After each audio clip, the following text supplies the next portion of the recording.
Hello दोस्तों, मेरा नाम है संदीप और स्वागत है आपका बी अचीवर्स में।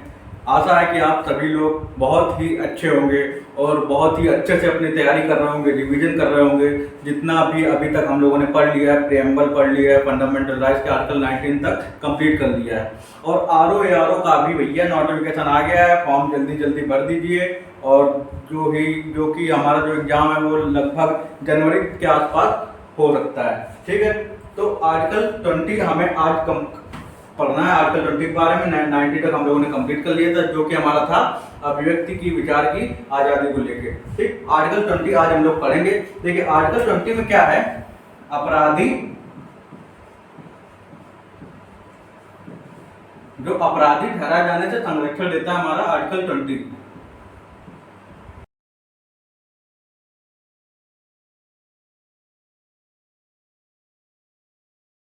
अपराधी ठहराए जाने से संरक्षण देता है, इसका मतलब ये क्या है कि कौन अपराधी होगा और अपराधी नहीं होगा।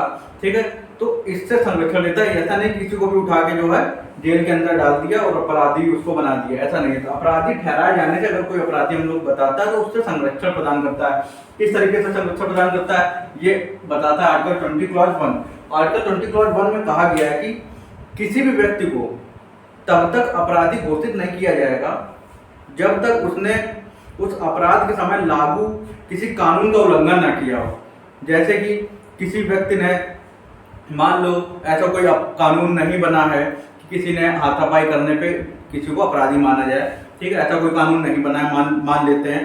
तो किसी व्यक्ति ने उसके साथ हाथापाई कर दी, ठीक है, तो उसको इस आधार पे नहीं रखा जाएगा कि उसने जो है इसको मारा है, क्योंकि ऐसा कोई कानून नहीं बना हुआ है। ठीक है, तो आर्टिकल 20 यही कहता है कि किसी भी व्यक्ति को अपराधी घोषित तब तक नहीं किया जाएगा जब तक उसने उस समय, अपराध के समय जो कोई भी कानून लागू हो उसका उल्लंघन ना किया हो, तो उसको जो है अपराधी नहीं माना जाएगा। तो हम लोग लिख लेते हैं।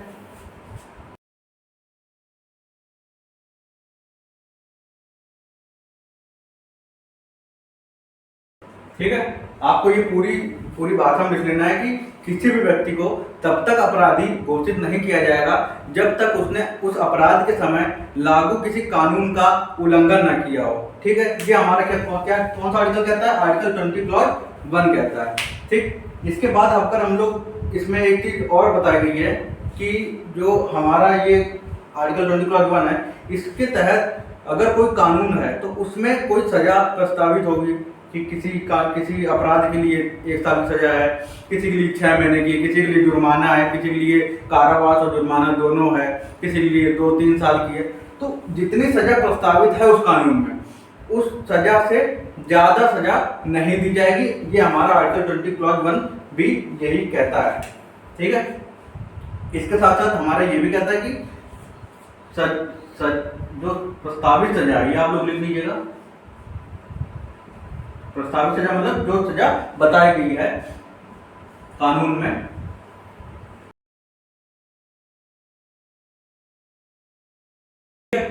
अपराध के समय लागू किसी कानून का उल्लंघन जब तक किसी व्यक्ति ने ना किया हो तब तक उसको अपराधी नहीं माना जाएगा। और अगर अपराधी एक बार कोई कानून का उल्लंघन करता है तो उसमें जो सजा प्रस्तावित है उससे ज्यादा सजा उसको नहीं दी जाएगी। ठीक, ये हमारा आर्टिकल 20 क्लॉज 1 कहता है। इसके साथ साथ एक चीज और आती है, वह है एक वर्ड है, वो आप लोग नोट कर लीजिएगा, भूतलक्षी विधायन। इसका मतलब ये होता है कि जैसे कि कोई कानून बना है तो ये जो आर्टिकल 20 क्लॉज 1 है जो भूतलक्षी विधायन की मनाही करता है। मतलब कि ऐसा कोई कानून जब इसने कोई अपराध किया, उस समय कानून नहीं बना हुआ था उस अपराध के लिए कोई कानून, तो उसको सजा नहीं हुई, लेकिन बाद में उस अपराध के लिए कोई कानून बन गया तो उस कानून में ऐसा नहीं है कि उस कानून को पहले से लागू किया जाए। मतलब कि अगर 2015 में वो कोई कानून बना है तो उसको ऐसा नहीं होगा कि 2010 से ये कानून लागू होगा, यानी कि 2010 से के बाद से जो लोगों ने काम किया है उनके ऊपर भी ये लागू होगा। 2023 में कोई कानून बना है तो ऐसा नहीं कि 2015 से के लोगों को लपेट ले। तो ये आपराधिक कानूनों में जो है इसकी मनाही है कि आपराधिक कानूनों में भूतलक्षी विधायन नहीं लागू होगा। इसका मतलब ये है कि जिस समय कानून बना है उसके बाद से ही उस कानून को लागू किया जाएगा। लेकिन ये सिर्फ आपराधिक कानूनों में है। दीवानी जो हमारे कानून है, दीवानी कानून जैसे कि किसी का घर जायदाद को लेके जो विवाद होता है वह एक दीवानी कानून के अंतर्गत आ जाता है। कोई भी कर है, कर, टैक्स, इन सब चीज़ों के लिए जो विवाद जो होते हैं वो हमारे दीवानी जो है कानून के अंतर्गत आते हैं। तो ये आपराधिक कानूनों के अंदर केवल भूत लक्षी विधायन की मनाही करता है। तो इस पॉइंट को भी हम लोग यहाँ पे लिख लेते हैं।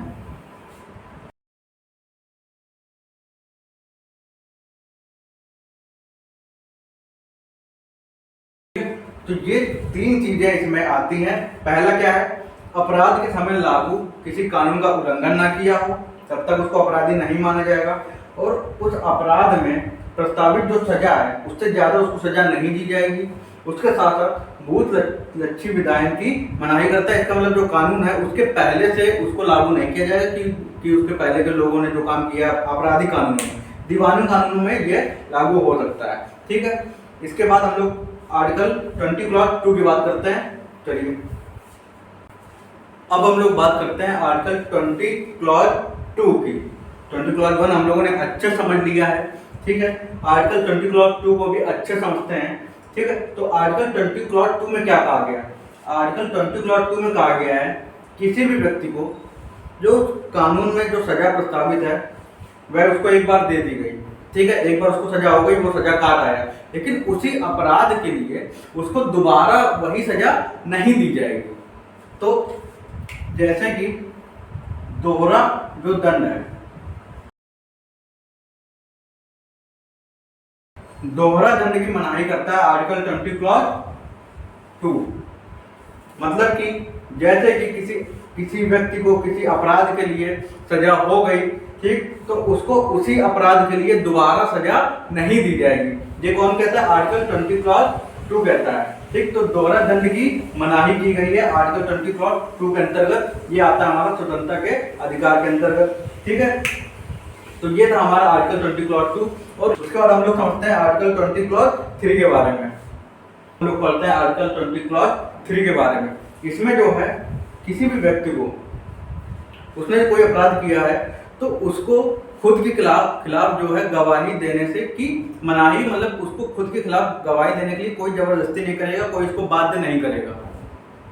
लेकिन इसके साथ साथ अगर किसी ने कोई व्यक्ति ने अपराध किया है तो उसको उसमें जो टीम कोई जांच कर रही है तो उसको एक रिसर्च चाहिए होती है, एक सबूत चाहिए होता है। तो वो सबूत प्राप्त करने के लिए उस अपराधी को बाध्य किया जा सकता है बताने के लिए।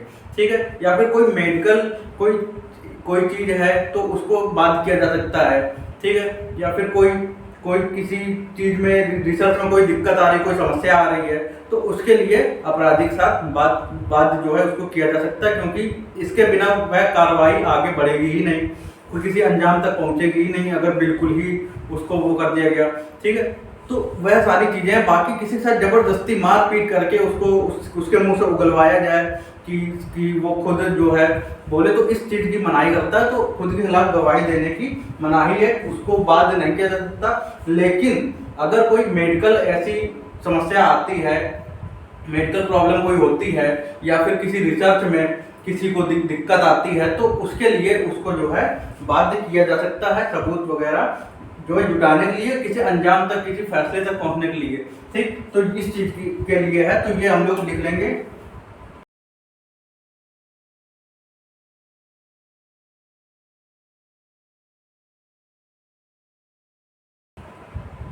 यानी कि किसी भी व्यक्ति को खुद के खिलाफ गवाही देने के लिए बाध्य नहीं किया जाएगा, ये आपको नोट कर लेना है। इसी के साथ हमारा खत्म हुआ आर्टिकल 20 पूरा का पूरा।